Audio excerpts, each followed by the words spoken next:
Tokyo Olympic 2021 इतिहास में Tokyo Olympic 2021 इतिहास में भारत पहली बार इतने मेडल्स लेकर आया और 2012 लंदन ओलंपिक्स के बाद भारत को पहला ओलंपिक गोल्ड मेडल मिला और ये कारनामा कर दिखाया नीरज चोपड़ा ने। सबसे पहले तो मैं नीरज भाई को पूरे इंडिया की ओर से थैंक यू कहना चाहता हूँ। थैंक यू इंडिया को गोल्ड जिताने के लिए।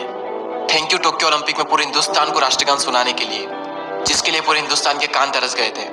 थैंक यू पूरे हिंदुस्तान को गौरव महसूस कराने के लिए। और ये गोल्ड कोई ऐसे ही नहीं मिला, बहुत सेक्रीफाइसेस किए हैं नीरज चोपड़ा ने। हम शुरू से शुरू करते हैं। 24 दिसंबर 1997 को हरियाणा के खांडरा गांव में जन्मे नीरज चोपड़ा जब 11 साल के हुए तो उनका वजन 80 किलो के करीब हो गया था। जब वे कुर्ता पहनकर घर से बाहर निकलते तो गांव के बच्चे उन्हें सरपंच साहब कहकर पुकारते थे। हरियाणा की मिट्टी में पले बड़े थे, घी और दूध के शौकीन थे। वजन जब बेकाबू होने लगा तो घर वालों ने जबरदस्ती उन्हें शिवाजी स्टेडियम में भेजा।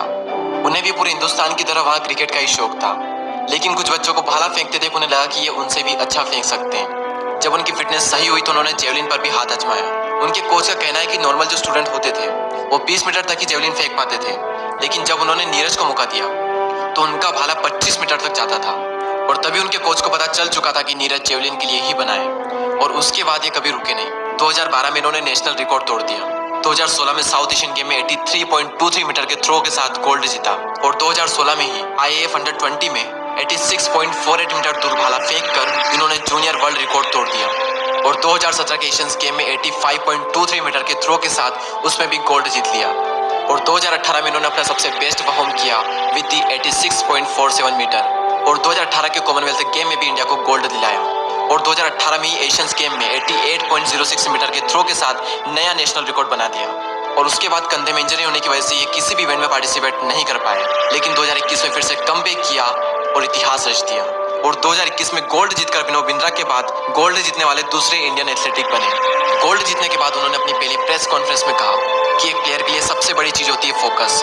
मेडल और मैच आते हैं बाद में, लेकिन सबसे पहले आता है ट्रेनिंग पर फोकस और इसी फोकस को बरकरार रखने के लिए उन्होंने 1 साल पहले ही अपने फोन से किनारा कर लिया और मैक्सिमम टाइम अपने फोन को स्विच ऑफ ही रखते थे। नीरज भाई के इसी जज्बे को मैं पूरे हिंदुस्तान की ओर से दिल से सलाम करता हूँ और उम्मीद करते हैं कि पेरिस ओलंपिक 2024 में इंडिया इससे भी अच्छा प्रदर्शन करे और सिर्फ क्रिकेट को ही पसंद ना कर बाकी गेम्स और बाकी एथलीट्स को भी सपोर्ट कर उनका हौसला कायम रखें। इस वीडियो को जितना हो सके उतना शेयर करें और हमारे चैनल को सब्सक्राइब कर हमें सपोर्ट जरूर करें।